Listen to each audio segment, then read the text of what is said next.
How to scare yourself from art. Hey creeps, whether you followed me for years or just happened to pop up, I'm really glad you're here. I know, I've been gone for a while, longer than I even meant to be, and I want to talk about it. This isn't easy for me to share, but I need to. I want to be honest about where I've been and what's been going on. If any part of this feels familiar to you, then maybe this isn't just about me. Let me start with the truth. I'm not great at explaining myself with words. I never have been. But if you followed my work, you probably know how I speak best, through art. That's always been my outlet, my mirror, my voice. So let's talk about what that's looked like lately. Imagine this version of me, then picture something behind it. That thing, that weight, it's anxiety, the constant hum of worry and fear, overthinking everything until it paralyzes you. Anxiety, the voice that won't be quiet. Anxiety isn't just stress, it's a persistent feeling of worry or fear that doesn't go away, even when there's no real threat. According to the American Psychological Association, anxiety disorders are the most common mental health concern in the US, affecting around 1 in 5 adults. When you're in that state constantly, you don't just anticipate danger, you expect it. And it makes showing up, connecting, or even creating feel impossible. It drains you emotionally and physically. But knowing what it is gave me a language to start fighting it. Depression, the numbness that steals everything. This sad, frail being on my right side. Depression isn't just feeling sad. It's a serious mental health condition that affects how you think, feel, and function. The World Health Organization reports over 280 million people suffer from it worldwide. It can feel like an emotional paralysis, a heaviness you can't shake off. It didn't let me feel joy anymore. Even when something good happened, when a post did well, when people showed love, I couldn't connect to it. I felt detached from everything I used to care about.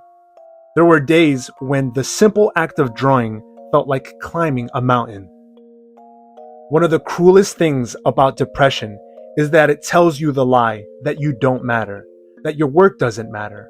But it's not the truth. Understanding it helped me see that the numbness wasn't a reflection of my worth. It was a signal that I needed help and healing. Impostor syndrome. The fraud inside my head. Over to my left, this creature, imposter syndrome, is a psychological pattern where you doubt your skills, talents, or success and fear being exposed as a fraud. It affects about 70% of people at some point in their lives. Yes, even high achievers and creatives. No matter how many kind messages I received or milestones I hit, I felt like I didn't deserve any of it. Like I was just faking it. And at any moment, everyone would see I wasn't good enough. It made it really hard to trust myself or celebrate anything I had built. Imposter syndrome doesn't care about your reality. It plays off of your fears, not facts.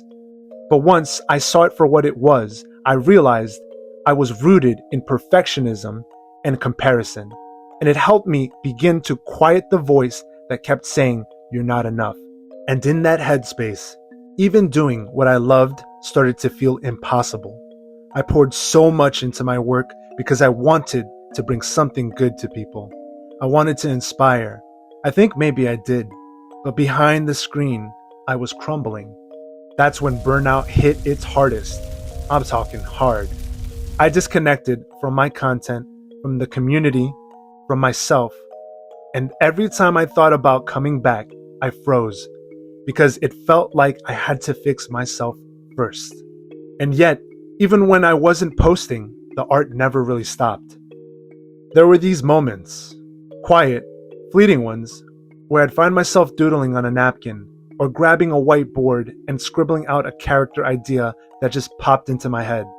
It wasn't for content, it wasn't for likes, it was just because I had to. Art has this strange, beautiful way of bubbling up no matter what you're going through. It reminded me that, even when I felt lost, there was still something inside me trying to speak. What I realized is that I wasn't just taking a break from art. I was running from everything. Avoiding my craft meant I didn't have to face the anxiety.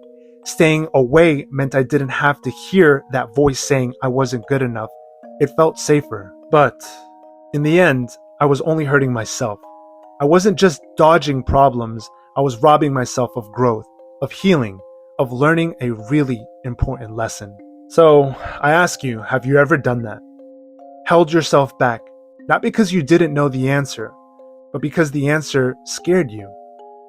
Maybe it was a conversation you've been avoiding, a decision you kept putting off. Maybe it's facing a truth about yourself that you've been pushing down. Confrontation is hard, but sometimes it's the only way forward. What started as a short break stretched into months. Months became a year became 2. And with each passing month, it felt harder to come back. I told myself people had moved on, that no one wanted to hear from me anymore, that I had failed. But something changed. I started reading the old comments again. I saw the support, the excitement, the kindness I'd missed. And for the first time in a long time, it felt like maybe I didn't fail. I just fell. And maybe it's time to stand back up. So, what now? What does the future look like? Honestly, I'm still figuring that out. But I do know this. I've been living too far away from myself. Art isn't just something I do. It's a part of who I am. And I'm ready to reconnect with that again. I want to get back into cons, do some art shows, maybe start a clothing line, and definitely dive into short horror, manga, or comics, whatever you want to call it. Whatever it becomes, I just know it's time to stop running. So again, I can't stress this enough. This wasn't just about talking what I've been going through. It was about showing it. Through these monsters that surround me, I wanted to reflect something real, something that says, you're not alone.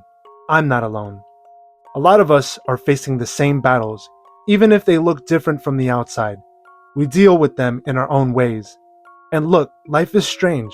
I don't have all the answers, far from it. But what I do know is that you owe it to yourself to grow, to learn, to heal. Fear can shape our lives into something unrecognizable if we let it. And I've realized that denying who I am, an artist, always have been, only leads to more pain. Pretending my problems will just fix themselves isn't realistic. I owe myself more than that, and so do you. If there's one thing I hope you can take away from this, is that you can do it. Self-reflection is powerful, but it has to be paired with kindness. Be gentle with yourself. Give yourself that chance to grow. And if sharing a piece of my journey has helped motivate or inspire you, then this was all worth it. And before I go, I need to say thank you. If you're still watching, that means something. That means you mean something to me. Thank you for seeing my work, for believing in it, and in me.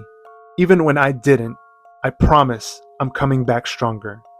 And I'm so grateful you're still here. And remember, creeps don't sleep.